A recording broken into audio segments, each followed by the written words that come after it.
kembali, ku ingin ampunanmu. Berilah diriku hidayahmu Tuhan.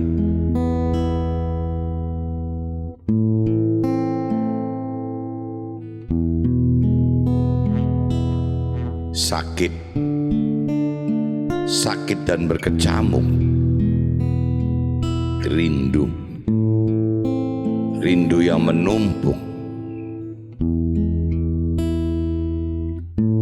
Aku jauh darimu, Tuhan.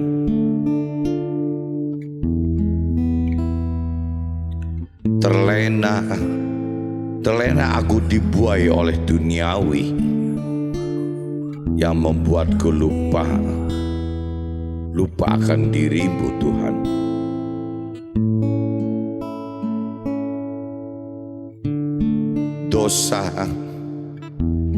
Dosa yang menumpuk, jiwa yang tersesat, semua hilang di telan masa.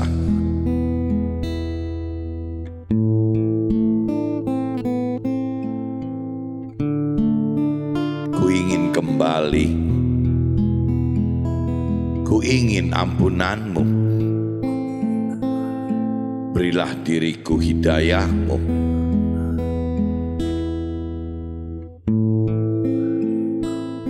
Ku ingin kembali, ku ingin ampunanmu. Berilah diriku hidayahmu Tuhan.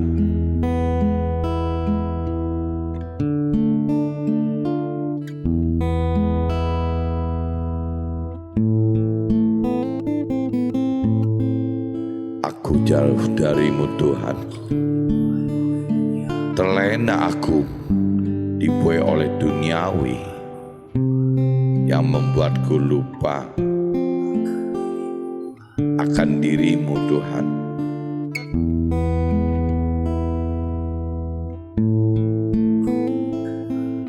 Ku ingin kembali, aku ingin ampunanmu. Berilah diriku hidayahmu.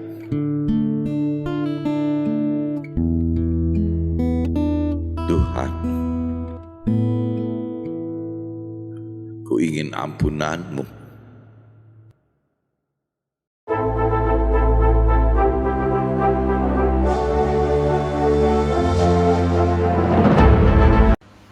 Jumpa kembali di MCT Journey Inspiration of Life. Pagi ini saya mau coba sharingkan teman-teman dengan temanya perbedaan antara percaya kepada Tuhan hanya dengan jiwa saja atau dengan percaya Tuhan dengan roh kita gitu. Jadi di sini teman-teman, kalau kita bicara pengupasan percaya Tuhan itu lebih dalam dari sisi rohani gitu, ya jelas kita mesti dasar firman itu ya percaya kepada Tuhan itu tidak cuma cukup seperti halnya yang dipercaya oleh orang dunia atau hanya orang yang punya keyakinan saja teman-teman.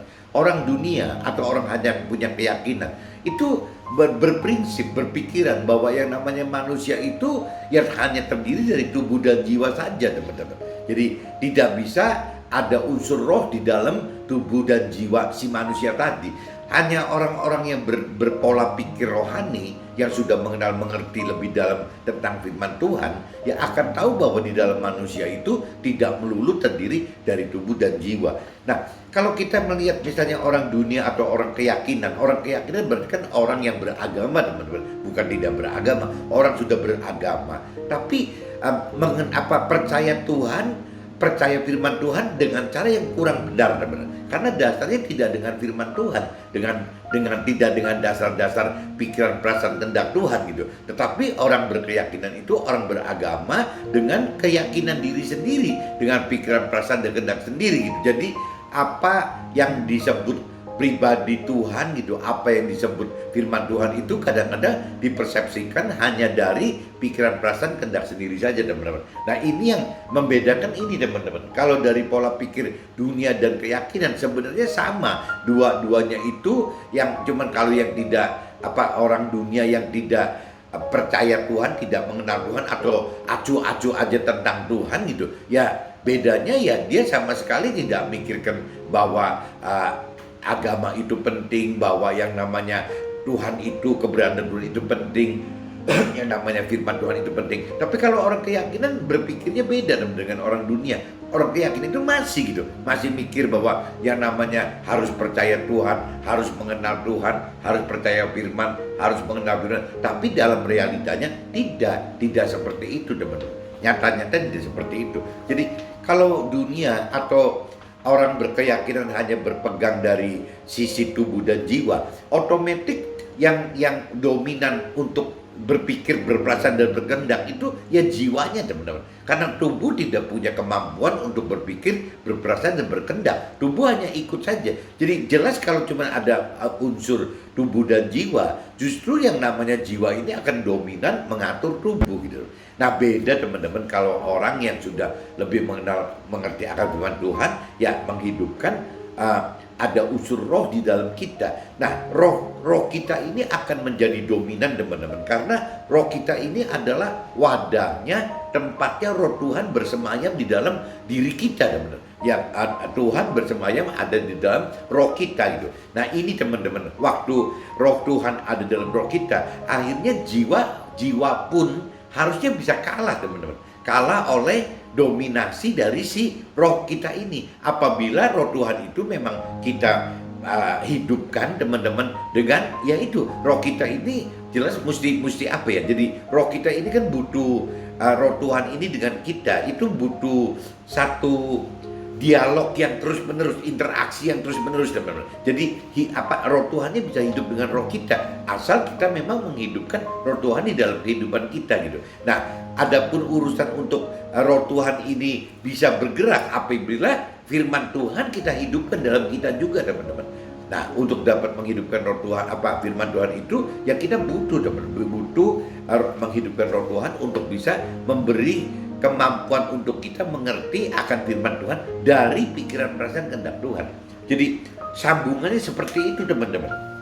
Nah ini sebelum saya bicara lebih detail apa bedanya percaya Tuhan dengan jiwa kita, dengan apa bedanya kita percaya Tuhan dengan roh kita, saya coba landasi dulu ke teman-teman dengan kitab Lukas pasal 4 ayat 1 sampai 13 dan kitab Lukas pasal 6 ayat 46 sampai 49, teman. Dari cuma beda dua pasal aja, Lukas 4 ke Lukas 6, itu pengertian itu lompat, teman, dari jiwa masuk ke dalam roh gitu. Nah ini saya coba bacakan dulu, teman-teman, sebelum masuk ke draft gitu. Saya bacakan Lukas 4, teman-teman. Lukas 4 pasal 1 sampai 13, teman-teman. Di sini judulnya, teman-teman, pencobaan di padang gurun. Jadi pencobaan Nabi Isa waktu di padang gurun gitu. Nabi Isa yang penuh dengan Roh Kudus kembali dari Sungai Yordan, lalu dibawa oleh Roh Kudus ke padang gurun. Roh Kudus ini, teman-teman, kalau istilah Roh Kudus itu bisa sebutannya macam-macam, teman. Ada Roh Kudus, ada Roh kebenaran, ada mungkin lebih universal kalau sebutnya Roh Tuhan gitu, teman. Tapi kalau di Muslim sendiri menyebutnya Nur gitu. Nur adalah cahaya yang dari Tuhan Allah gitu. Di situ ia tinggal 40 hari lamanya dan dicobai iblis. Jadi di situ Nabi Isa tinggal 40 hari lamanya dan dicobai oleh iblis. Selama di situ ia tidak makan apa-apa. Sesudah waktu itu ia lapar. Lalu berkatalah iblis kepadanya, "Jika engkau anak Allah, suruhlah batu ini menjadi roti." Nah, jawab Nabi Isa kepadanya, "Ada tertulis, manusia itu bukan dari roti saja." Jadi si Nabi Isa menyangkal itu gitu. Kemudian ia membawa Nabi Isa ke suatu tempat yang tinggi dan dalam sekejap mata si iblis ini memperlihatkan kepada Nabi Isa semua kerajaan dunia gitu. Kata iblis kepadanya, "Segala kuasa itu serta kemuliaannya akan kuberikan kepadamu, sebab semuanya itu telah diserahkan kepadaku dan aku memberikannya kepada siapa saja yang kuhendaki." Nah, ini teman-teman coba simak, teman-teman. Di di kitab Lukas pasal 4 ayat 6 ini penting sekali, teman-teman. Iblis berkata kepada Nabi Isa gitu, "Segala kuasa itu serta kemuliaannya akan kuberikan kepadamu." Berarti kan si iblis kan punya wewenang, teman. Punya hak dan wewenang untuk bisa memberikan yang namanya duniawi, hal-hal duniawi, sukses duniawi itu kepada manusia, teman-teman. Sebab apa? Sebab kata iblis ya, sebab semuanya itu telah diserahkan kepadaku. Nah ini siapa yang menyerahkan gitu? Ya, sebab semuanya itu telah diserahkan kepadaku dan aku si iblis memberikannya kepada siapa saja yang ku kehendaki. Nah, pertanyaannya sebab semuanya telah diserahkan kepadaku. Nah, yang menyerahkannya itu pasti kan Tuhan Allah, teman-teman. Tuhan Allah itu memang menyerahkan duniawi, hal-hal duniawi gitu, baik itu kesusahan duniawi, baik itu kebahan duniawi, baik itu kebutuhan-kebutuhan hal-hal duniawi, itu seolah-olah itu sudah menjadi haknya si iblis. Tuhan Allah memang berikan itu, teman-teman. Jadi teman-teman harus tahu, harus percaya, harus mengerti gitu, bahwa apabila kita terlalu fokus hidup di dunia ini saat ini, di dunia fana ini, hanya dengan hidup dengan target sukses duniawi, bahagia duniawi, dapatkan hal-hal duniawi, ya itu sama aja bagaimana caranya kita mendapatkannya ya melalui iblis tadi, teman-teman. Karena kuasanya itu sudah diberikan dari Tuhan Allah kepada iblis. Dan jadi teman-teman bisa bayangin, apabila kita benar-benar hanya hidup dari umur sekarang sampai 70-80 tahun itu ya hanya hidupnya bagaimana menempatkan diri ya untuk capai target kesusahan duniawi, kebahagiaan duniawi dan pemenuhan hal-hal duniawi, ya itu sama aja kita gak beda dengan menyembah iblis. Harusnya begitu, teman-teman. Meskipun dalam prakteknya karena kita masih ada daging gitu, kita masih punya nafsu duniawi, kadang-kadang susah, teman-teman, untuk dapat pengertian bahwa yang namanya hal-hal duniawi, hal sukses duniawi, bahagia duniawi itu, hal-hal yang berkaitan dengan duniawi itu adalah punyanya iblis gitu. Itu susah sekali, teman-teman. Kita bisa menyangkali itu gitu. Masa sih punya iblis gitu? Sedangkan kita hidup kan di dunia kan masih butuh hal-hal duniawi gitu. Nah ini bedanya pola pikir iblis dengan Tuhan itu gitu, teman-teman. Jadi kalau Tuhan itu tidak menganjurkan, tidak menyarankan kita untuk bisa hidup hanya dengan target sukses duniawi saja, teman-teman. Tapi Tuhan inginkan kita hidup itu justru bagaimana mendapatkan targetnya adalah keselamatan akhirat, teman-teman. Bukan cuman sukses duniawi aja, tapi Tuhan pengen keselamatan akhirat. Bukan cuman kebahagiaan duniawi aja, tapi Tuhan pengen istilahnya kita mendapatkan damai sejahtera yang langgeng gitu, yang kekal di akhirat nanti. Dan bukan cuman pemenuhan hal-hal duniawi aja, tapi Tuhan pengen kita hidup di dunia ini ya bagaimana caranya mengumpulkan bekal gitu ya untuk bisa sukses, menjadi bekal sukses hidup yang kekal di dalam akhirat nanti gitu. Karena waktu kita sudah masuk akhirat di alam kekal, tidak bisa ada perubahan apa-apa lagi, teman-teman. Semua itu sudah kekal gitu. Jadi kalau kita sampai mau ada perubahan ya justru saat kita hidup di dunia ini, teman-teman, adalah proses untuk kita bagaimana mencapai titik maksimal yang keberhasilan kita hidup di dalam akhirat itu. Titik maksimal untuk kita mengumpulkan bekal-bekal akhirat kita ya selama kita hidup di dunia fana ini, teman-teman. Tapi kembali lagi, banyak orang yang terjebak karena tidak mengerti firman Tuhan atau tidak mampu mengerti firman Tuhan pada akhirnya terjebak, teman-teman, bahwa yang ditargetkan itu adalah sukses duniawinya, kebahagiaan duniawinya, bagaimana mendapatkan hal duniawi. Padahal di ayat 6 tadi di kitab Lukas pasal 4 ayat 6 dinyatakan bahwa yang ditargetkan oleh manusia-manusia yang kurang tidak mengenal Tuhan, tidak mengenal firman, orang yang keyakinan juga, teman-teman, tadi orang dunia dan orang keyakinan yang tidak mengenal, tidak mengerti Tuhan, tidak mengenal, tidak mengerti firman Tuhan,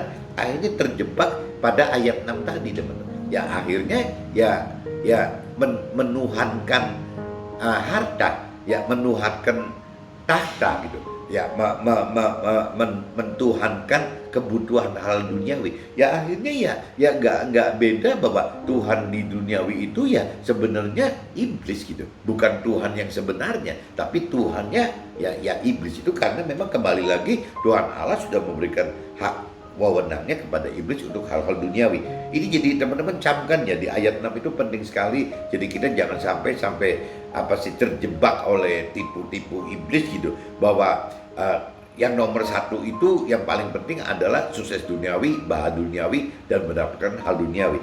Bukan masalah Tuhan melarang itu, teman-teman. Tuhan boleh aja gitu mendapatkan itu, tapi bukan sebagai bukan sebagai target utama kita hidup harus mendapatkan hal-hal duniawi gitu. Yang Tuhan minta itu kan maksudnya yang utamakan hidup itu adalah bagaimana mencari Tuhan dan firman Tuhannya, teman-teman. Bukan itu. Adapun hal-hal duniawi yang iblis janjikan itu hanya tambahan. Berarti kita lebih aman apabila kita mendapatkan berkat-berkat duniawi itu ya memang pemberian Tuhan gitu. Ya Tuhan yang nambahkan, Tuhan yang berikan, bukan kita yang bekerja sampai berdarah-darah untuk mendapatkan itu. Kalau waktu kita berdarah-darah untuk mendapatkan berkat duniawi itu yang dikhawatirkan itu, akhirnya ya nasibnya seperti apa sih, setelah kaya gitu. Ya akan orang kaya tersebut akan sukar sekali masuk dalam surga gitu.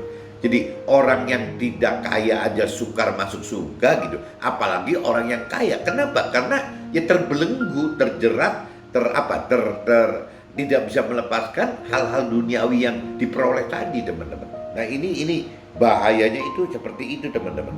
Jadi jikalau engkau menyembah aku, seluruhnya itu akan menjadi milikmu. Nah ini tadi si iblis katakan begitu.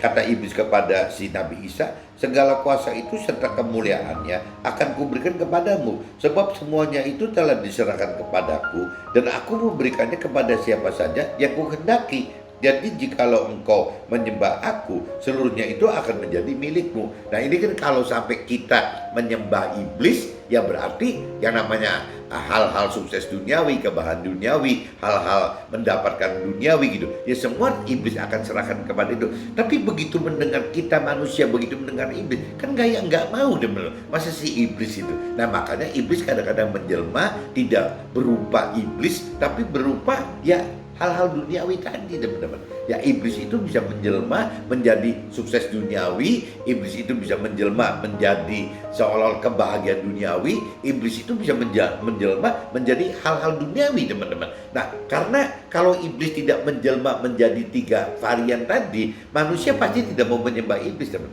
Tapi kalau seandainya iblis bisa menjelma menjadi tadi sukses duniawi, bahagia duniawi, pemenuhan kebutuhan duniawi, nah akhirnya manusia tergiur gitu.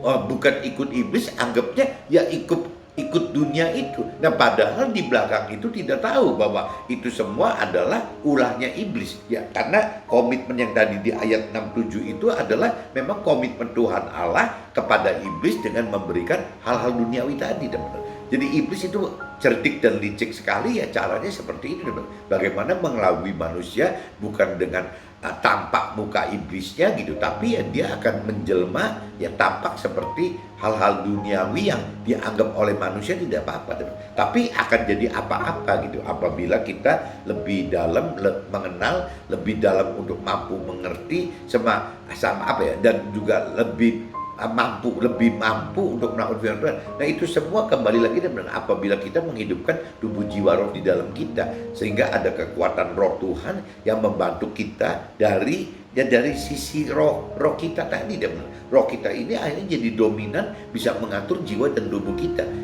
Kurang lebih seperti itu cara kerjanya, teman-teman.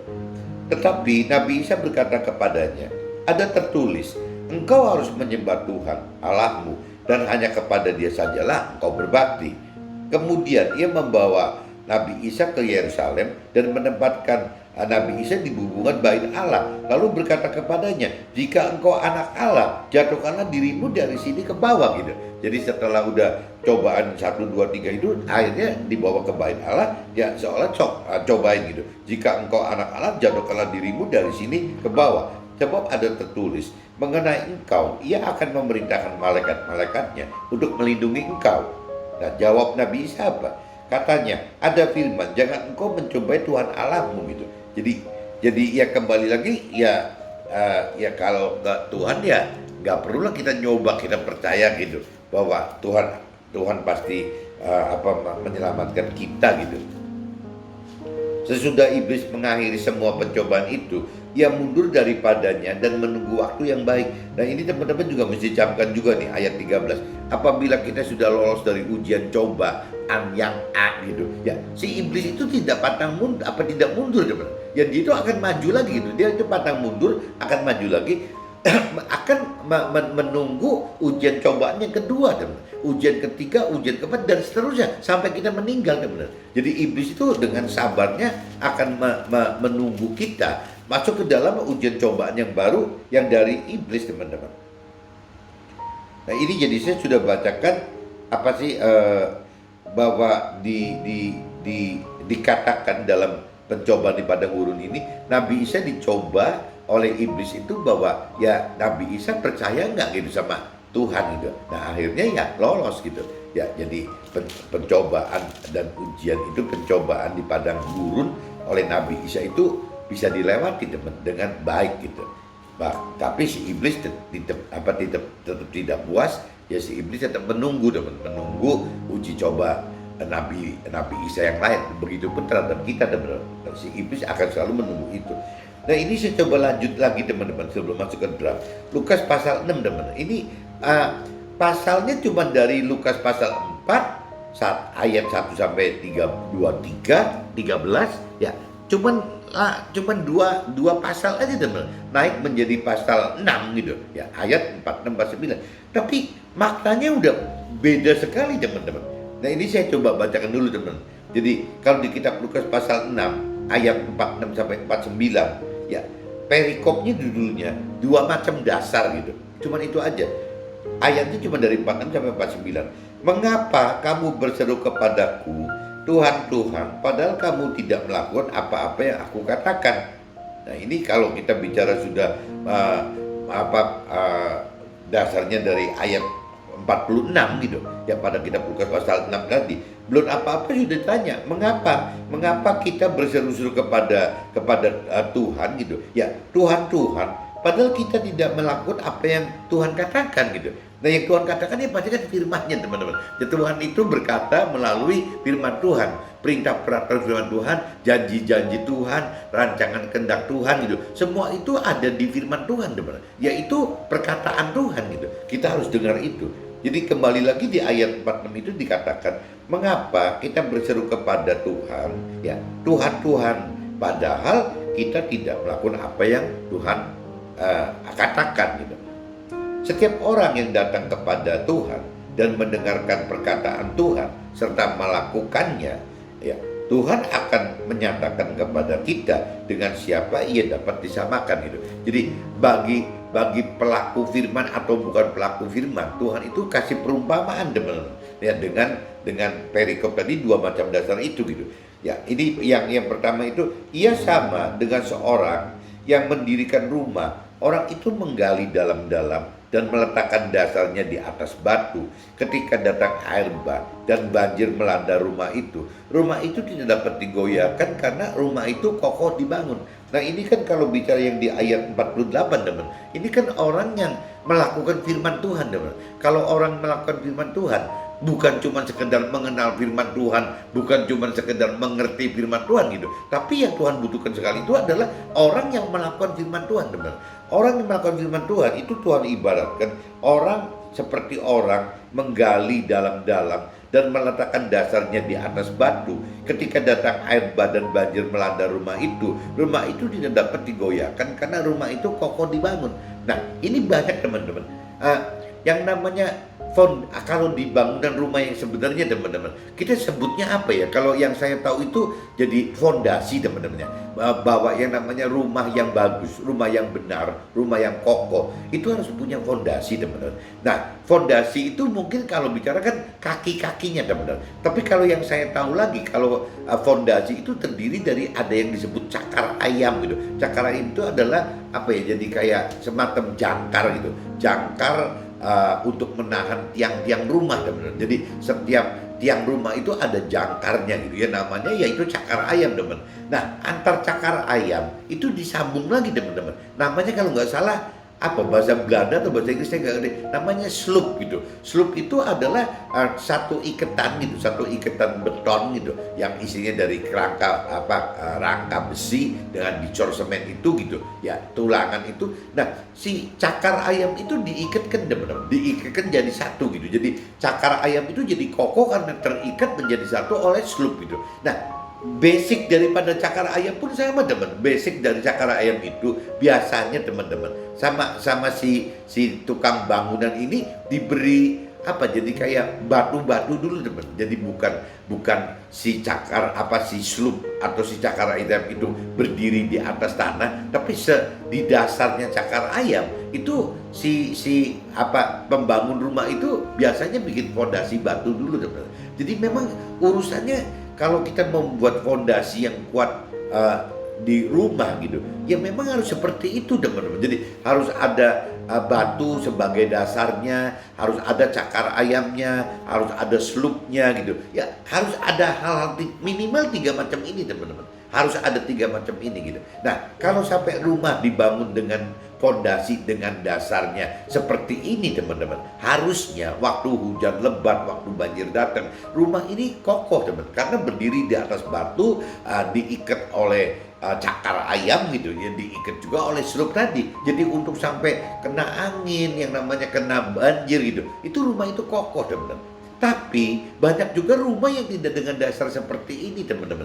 Yaitu mungkin kalau rumah itu dasarnya sifatnya temporary ya tidak apa-apa. Contohnya kayak kita bikin tenda atau kita bikin warung gitu ya. Warung tanpa dasar fondasi, jadi cuma sekedar tanah digali, dimasukin bambu atau kayu, sudah begitu aja gitu. Yaitu rumah-rumah yang dengan fondasi seperti itu, apabila kena angin besar, apabila kena banjir, ya pasti ambruk teman-teman, karena fondasinya nggak ada. Nah firman Tuhan katakan seperti itu teman-teman.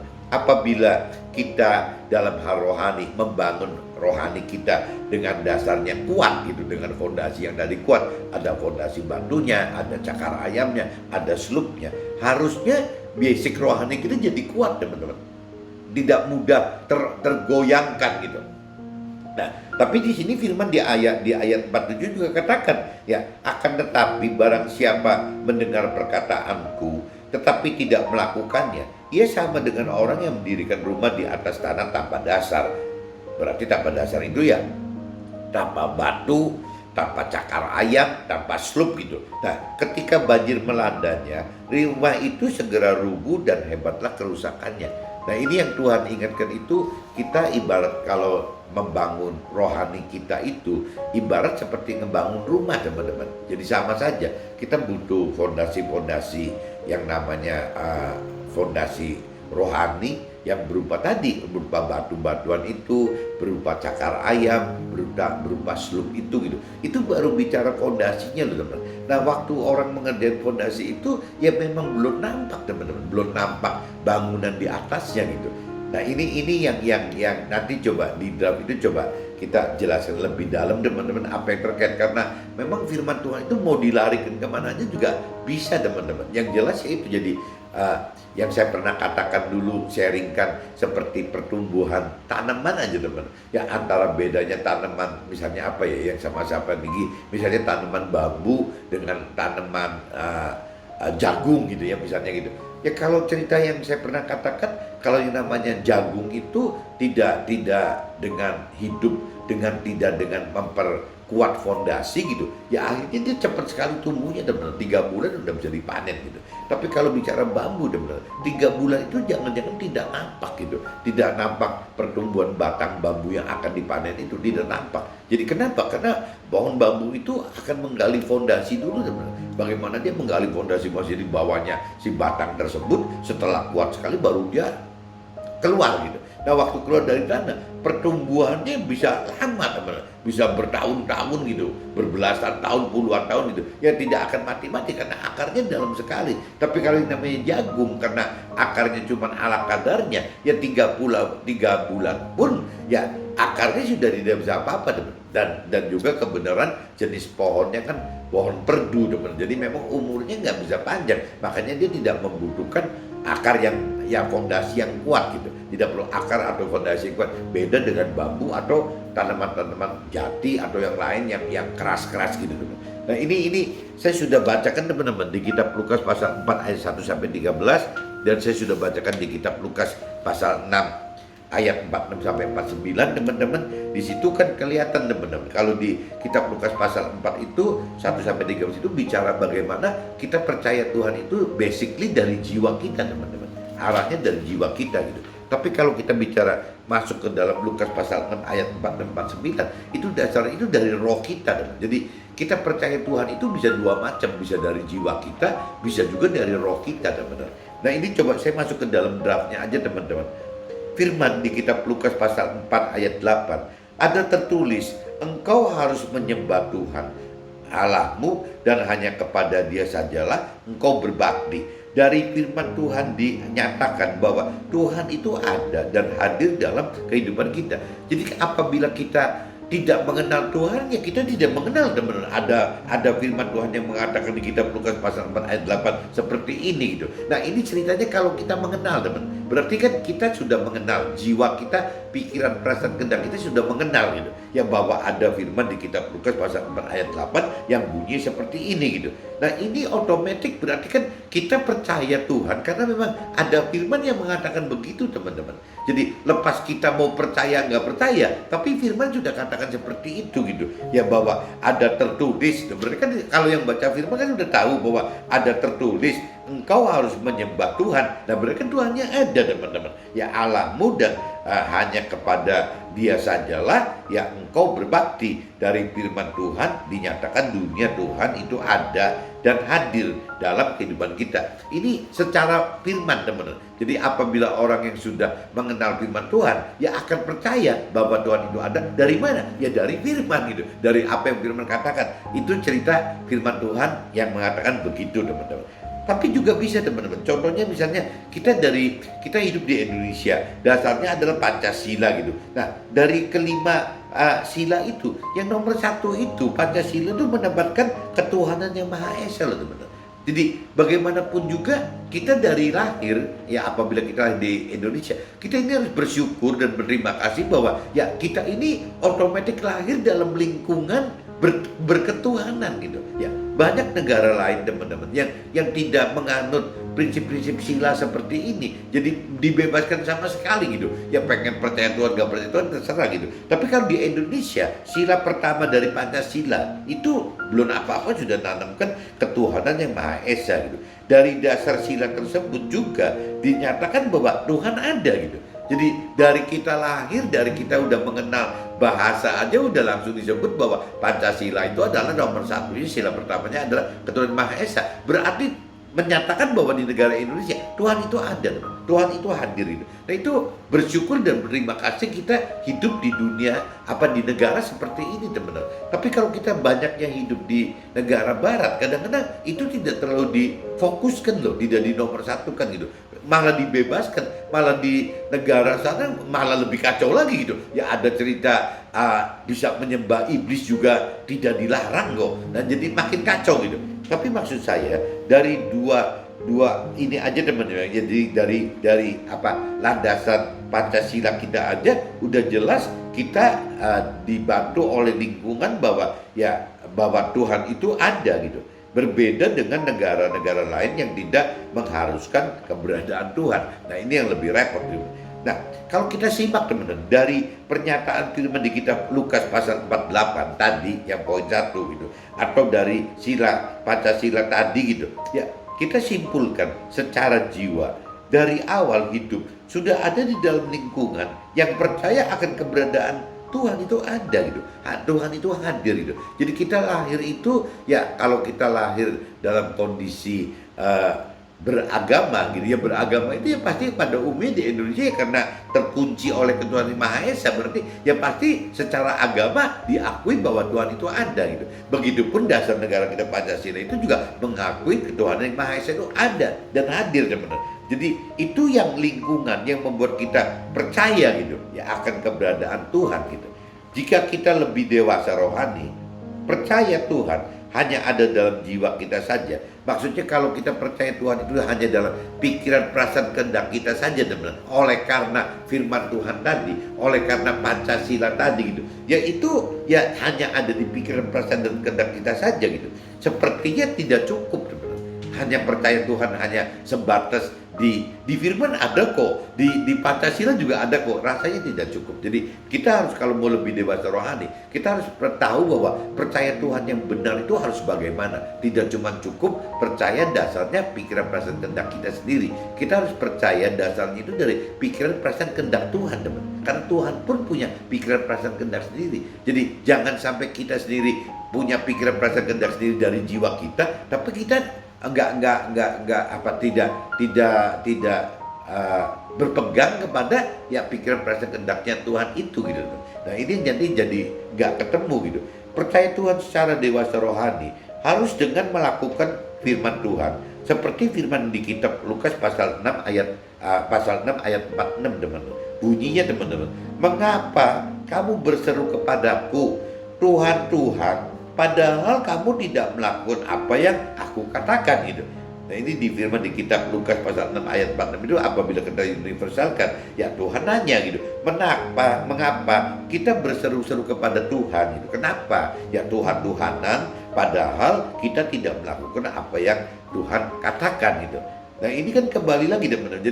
Jadi orang-orang seperti ini itu kan yang Tuhan katakan, meskipun kalau cerita tidak melakukan firman Tuhan kan kategorinya banyak teman-teman. Ya orang dunia yang cuek aja gitu, yang acuh masalah Tuhan ada atau tidak ada itu tidak terlalu penting dalam hidupnya. Ya pasti juga tidak akan mengenal apa yang Tuhan katakan gitu. Ya pasti nggak kenal gitu. Orang kalau yang percaya Tuhan itu, orang yang berkeyakinan percaya Tuhan, percaya firman Tuhan, tapi tidak pernah membaca firman Tuhan, tidak pernah mau mengenal firman Tuhan lebih dalam gitu, tidak pernah merenungi untuk mengerti firman Tuhan, tidak melakukan apa yang ditugaskan, diperintahkan oleh firman Tuhan. Lah, terus bagaimana teman-teman? Bagaimana bahwa ya dia bisa melakukan apa yang Tuhan katakan gitu? Ya, mengenal juga tidak gitu. Yang Tuhan katakan itu semua itu dasarnya kan ada di dalam firman, teman. Ya jadi apa yang Tuhan katakan itu adalah ya perintah peraturan yang ada di dalam firman Tuhan, apa yang ada di janji-janji Tuhan di dalam firman Tuhan, apa yang Tuhan rancang kehendaki di dalam firman Tuhan itu. Jadi semua itu dasarnya yang Tuhan katakan itu ada di firman Tuhan, teman. Jadi kalau kita tidak mengenal firman Tuhan atau kita mengenal firman Tuhan tapi juga tidak mengerti firman Tuhan karena kita terlalu maksa pikiran perasaan kehendak sendiri gitu. Firmannya dipelintir sampai sesuai dengan pengennya kita sendiri, atau kalau perlu kemarin kita kupas manggil guru-guru mentor-mentor rohani yang membantu kita memelintir firman itu gitu, yang jadi merubah firman itu untuk seperti kehendak pikiran perasaan kehendak kita sendiri. Itu kan jadi kacau teman. Ya firman Tuhan itu adalah ya pikiran perasaan kehendak yang memang yang dari Tuhan mau seperti apa gitu. Nah ini kalau sampai kita sudah mengerti firman Tuhan pun juga, tapi Tuhan katakan tidak melakukan firman Tuhan, itu sia-sia semua dong. Mengenal firman Tuhan jadi akan sia-sia, mengerti firman Tuhan pun akan jadi sia-sia karena tidak melakukan firman Tuhan. Jadi yang benar itu adalah bagaimana caranya kita melakukan firman Tuhan, teman.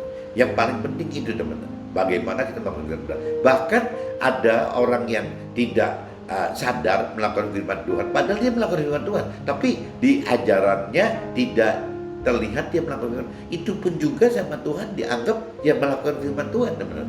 Jadi makanya saya katakan banyak orang yang belum tentu mengerti firman Tuhan Allah gitu. Seperti halnya mungkin kalau di Nasrani itu dari kitab Alkitab, dari Muslimnya dari kitab Al-Quran gitu ya.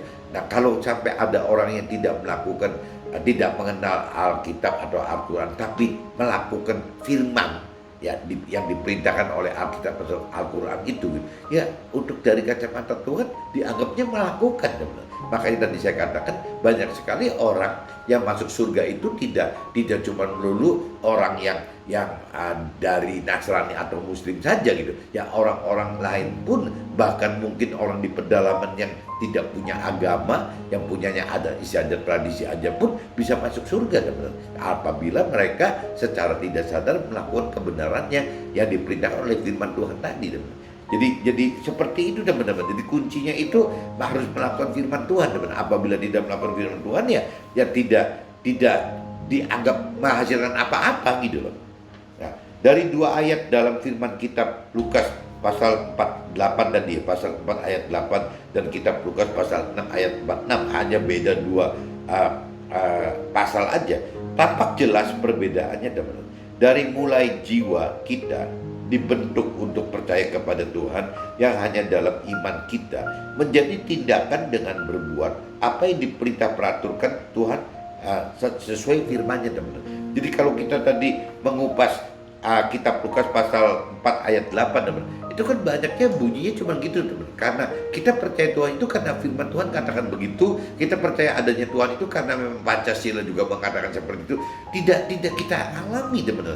Kita tidak mengalami apakah benar Tuhan itu ada gitu, apakah Tuhan itu hadir gitu, apakah kita pantas gitu percaya Tuhan karena Tuhan ada dan hadir. Nah ini yang maksudnya firman Tuhan itu, kita tidak cuma cukup berhenti di situ teman. Kalau kita bicara di kitab Lukas pasal 4 ayat 8, tapi kalau kita sudah masuk ke dalam kitab Lukas pasal 6 ayat 46, nah ini Tuhan katakan bahwa untuk bisa menyatakan keberadaan Tuhan itu ada dan kuasa Tuhan itu ada, ya balik lagi kita harus melakukan firman Tuhan teman. Waktu kita melakukan firman Tuhan, di situ akan benar-benar kita alami sendiri gitu. Apa Tuhan itu ada gitu. Ya apa Tuhan itu memang maha kuasa, apa Tuhan itu layak gitu. Ya untuk kita percaya, apa Tuhan itu layak kita sembah gitu. Akhirnya ya kuncinya cuma satu teman. Ya dengan kita harus berani melakukan firman Tuhan, baru kita akan tahu gitu. Ya akan memiliki kebebasan rohani bahwa benar-benar kita itu ya percaya Tuhan gitu. Ya bahwa kita itu benar-benar mengasihi Tuhan. Ya bahwa bentuk percaya dan mengasihi Tuhan itu tidak cuma cukup di iman saja gitu, tapi harus juga diperbuat oleh kita gitu. Ya lah dengan cara bagaimana? Ya harus dengan melakukan apa yang diperintah peraturan oleh firman Tuhan. Nah konsekuensinya teman-teman, waktu kita melakukan perintah peraturan Tuhan, karena apa yang basic dasar dari pemikiran Tuhan itu kan kembali lagi yang tadi dibahas bahwa dasarnya kan bukan dari hal-hal duniawi teman-teman. Ya bagaimana sukses duniawi, bagaimana mencari kebahagiaan duniawi, bagaimana mencari pemenuhan hal-hal duniawi. Kan dasarnya bukan itu teman-teman. Dasarnya firman Tuhan itu adalah bagaimana untuk mendapatkan keselamatan akhirat, bagaimana mendapatkan damai sejahtera di dalam akhirat, bagaimana menjadi keluarga Tuhan di dalam akhirat. Jadi berbeda sekali teman-teman dengan yang dunia dan orang berkeyakinan maksud gitu loh. Jadi bumi langit bedanya teman-teman. Nah akhirnya di sini kan timbul teman-teman, waktu kita melakukan firman Tuhan, otomatis kita melakukan hal-hal di luar kewajaran, di luar kebiasaan, di luar rencana, di luar mimpi, di luar kehendak gitu dari dunia atau orang-orang yang keyakinan ini gitu. Nah sedangkan kalau kita total orang yang orang dunia dan orang yang berkeyakinan, mungkin jumlahnya itu bisa di atas 90% kali teman-teman dari total manusia yang ada di dunia ini gitu. Jangan-jangan 90% lebih gitu. Ya apakah kita orang-orang yang mau belajar mengenal, mengerti dan melakukan firman Tuhan itu ada 10%? Jangan-jangan juga tidak ada teman-teman. Nah karena mayoritas itu semua orang dunia pun orang keyakinan itu, kembali lagi ya orang keyakinan maksudnya orang sudah beragama gitu, karena banyaknya mayoritas mereka seperti itu, mereka dengan pemikiran, perasaan dan kehendak yang berbeda dengan apa yang Tuhan pikir, perasaan, kehendaki. Akhirnya kita teman-teman sebagai orang yang percaya Tuhan, mengasihi Tuhan dalam bentuk mau melakukan firman Tuhan, akhirnya dianggapnya aneh teman-teman. Kita itu jadi beda sendiri teman-teman dengan orang-orang dunia dan orang-orang yang berkeyakinan itu. Nah waktu kita berbeda, nah ini yang kita mulai mengalami penderitaan teman. Berbeda itu kita jangan bayangin berbeda itu dengan masyarakat langsung teman-teman. Yang mungkin yang terluasnya berbeda dengan masyarakat. Tapi kalau bicara diperkecil gitu ya, jangan-jangan kita bukan di masyarakat, tapi di komunitas kita pun sudah dianggapnya berbeda. Kita tarik lebih dekat lagi, jangan-jangan di komunitas kantor kita pun kita sudah berbeda teman-teman. Kalau kita tarik kecil lagi, jangan-jangan di komunitas yang namanya keluarga besar kita dianggapnya sudah berbeda dan aneh. Masuk ke keluarga kecil kita sama aja kita dianggap aneh, gak wajar, gila, mungkin gak waras. Kita masuk lagi ke keluarga kita, lah mulai nih terbentur orang tua kita, mertua kita, anak-anak kita, pasangan kita. Lebih kecil lagi teman-teman, yang terakhir itu ya kita dengan pasangan kita teman-teman. Jadi suami akan berbenturan dengan istri, istri itu akan berbenturan dengan suami gitu. Nah ini ujian cobaan ini kalau kita mau melakukan firman Tuhan, apa yang tadi dikatakan di kitab Lukas pasal 6 ayat 46, mengapa kita berseru-seru kepada Tuhan, Tuhan, Tuhan, padahal kita tidak melakukan apa yang kita katakan. Nah, waktu kita masuk ke dalam kitab Lukas pasal 6 ayat 46 ini, ya kembali lagi teman-teman. Ya, kita akhirnya tidak berani teman-teman, tidak berani melakukan firman Tuhan, meskipun kita sudah tahu loh. Jadi tidak melakukan firman Tuhan itu ada dua kemungkinan teman-teman. Bisa tidak mengenal, berarti tiga kemungkinan gitu. Karena tidak mengenal bisa teman-teman. Atau bisa juga karena tidak mengerti, ya bisa juga tidak melakukan firman Tuhan. Tapi juga bisa juga tidak berani gitu, tidak berani melakukan firman Tuhan. Kenapa? Karena takut berantem sama pasangannya, ya takut ribut sama anaknya, takut ribut sama orang tuanya, sama mertuanya. Nah akhirnya timbulnya begitu teman-teman, ya tidak berani melakukan. Jadi saya coba jelasin lagi bahwa orang tidak melakukan firman Tuhan seperti yang kitab Lukas pasal 6 ayat 46 maksud itu bisa berbagai-bagai cara teman. Satu yang paling dasar itu ya orang tidak mengenal gitu, tidak mengenal apa perintah peraturan firman Tuhan, apa yang dijanjikan oleh Tuhan, apa yang dirancang kehendak Tuhan, tidak mengenal teman. Ya pasti tidak melakukan gitu. Tapi bisa juga teman-teman mengenal gitu, tapi tidak mengerti. Ya kenapa? Karena ngotot dengan pikiran perasaan kehendak sendiri. Nah orang yang seperti ini juga akhirnya tidak bisa melakukan firman Tuhan teman-teman. Jadi tidak mengenal firman Tuhan, tidak juga melakukan firman Tuhan. Orang yang tidak mengerti firman Tuhan meskipun sudah mengenal firman Tuhan, itu juga kategorinya tidak melakukan firman Tuhan. Dan yang ketiga teman-teman, orang yang sudah mengenal firman Tuhan dan orang yang sudah mengerti firman Tuhan, tapi tidak berani melakukan firman Tuhan teman-teman. Nah ini juga sama teman, berarti orang ini tidak melakukan firman Tuhan. Jadi coba teman-teman bayangin dari perjalanan 3 langkah ini, ya begitu butuhnya keberanian teman-teman untuk melakukan firman Tuhan, begitu butuhnya kemampuan untuk bisa mengerti firman Tuhan gitu. Karena kalau sekedar mengenal firman Tuhan aja tidak cukup teman-teman. Ya mungkin kalau cerita kemauan untuk mengenal firman Tuhan, ya memang itu hak prerogatifnya manusia yang Tuhan berikan gitu. Ya hak independen gitu, hak bebas gitu untuk manusia itu mau mengenal tidak mau mengenal firman Tuhan, Tuhan bebaskan, tidak paksa gitu. Tapi begitu kalau seandainya kita sudah mengenal firman Tuhan lebih dalam dan lebih dalam lagi teman-teman, maka akan terbuka yang tadi saya katakan bahwa di dalam manusia itu tidak berupa dua unsur tubuh dan jiwa saja, tapi ada tubuh, jiwa dan roh teman-teman. Nah unsur roh ini yang sangat dominan mempengaruhi jiwa dan tubuh itu satu. Kedua, kita percaya bahwa ada roh di dalam kita manusia. Roh kita ini adalah wadah, tempat bait, tempatnya Tuhan Allah gitu, rohnya Tuhan Allah. Nah berarti kan kalau kita memang benar ada roh Tuhan Allah di dalam roh kita, berarti kita punya power teman-teman, punya kuasa gitu, kuasa yang dari Tuhan yang membantu kita. Nah membantu apa? Ya kuasa itu membantu kita jadi mampu mengerti teman-teman. Kuasa itu kalau cerita membantu kita untuk mampu mengenal itu kayaknya salah teman-teman. Karena bicara mau mengenal itu bukan mampu mengenal. Mau mengenal itu adalah hak prerogatif dari si manusia yang Tuhan udah berikan, hak bebas tadi gitu. Tapi kalau bicara bagaimana mampu mengerti firman Tuhan teman, itu Tuhan punya hak gitu. Tuhan punya hak. Bagaimana caranya orang bisa punya kemampuan untuk bisa mengerti teman-teman. Untuk bisa mengerti firman Tuhan itu butuh kemampuan yang dari Tuhan teman. Nah itu boleh teman-teman. Roh Tuhan itu kita minta untuk bisa membuat kita mampu mengerti teman. Begitupun juga dalam hal melakukan firman Tuhan teman. Apabila kita bicara kita minta kekuatan kuasa Tuhan untuk mampu dari roh Tuhan ya, kuasa dari roh Tuhan kita mampu untuk melakukan firman Tuhan, itu Tuhan juga bisa berikan teman. Jadi untuk urusan mau mengenal itu Tuhan tidak bisa campur tangan gitu, karena memang itu Tuhan udah kasih kehendak bebas supaya kita jangan jadi robot gitu. Nah sebaliknya kalau bicara kemampuan mengerti teman-teman, itu kita bisa minta teman-teman ke Tuhan supaya roh Tuhan itu memberi kekuatan kuasa kepada kita untuk mampu mengerti teman-teman. Begitupun juga untuk keberanian melakukan firman Tuhan teman-teman, kita juga bisa minta kuasa dari Tuhan, dari roh Tuhan untuk memberikan kemampuan melakukan firman Tuhan. Nah, waktu kita mampu mengerti dan melakukan firman Tuhan, itu ceritanya beda teman-teman. Kita akan bisa lebih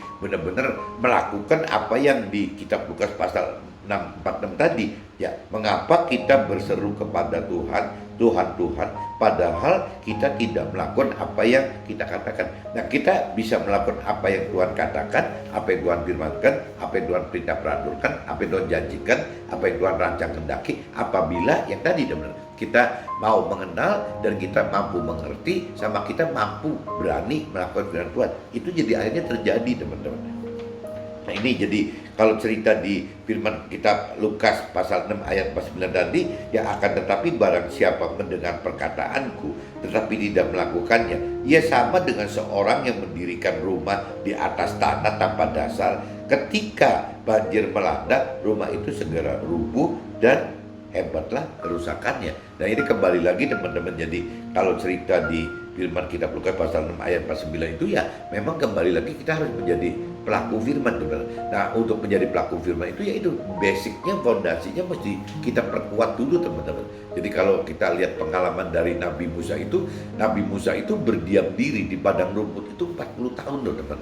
Jadi memang butuh proses, seperti banyak cerita yang di Nasrani itu, bagaimana kita kalau mau berubah gitu, seperti orang manajemen juga kayak saya pikir sama, bagaimana kita mesti mengalami transformasi gitu, dari ulat menjadi kupu-kupu, dan jadi ulat yang makannya daun menjadi kepompong dulu dengan berdiam diri, teman-teman, membangun fondasi tadi kan, ya bagaimana menumpuk batu-batu untuk fondasinya, bagaimana membangun cakar ayamnya, bagaimana membangun slupnya. Nah, itu kan berarti kan kita mesti berdiam diri dengan mengisi, yaitu pengenalan akan firman Tuhan gitu, bagaimana kita merenungi, menggeluti akan pengertian firman Tuhan, bagaimana kita step by step melakukan keberanian melakukan firman. Nah, itu semua fondasi semua, teman-teman. Nah, itu kalau diibaratkan, ya waktu itu kita menjadi kepompong, waktu itu Musa ada di padang rumput gitu, tidak ngapa-ngapain. Nah, setelah lulus kepompong, ya jadi kupu-kupu gitu,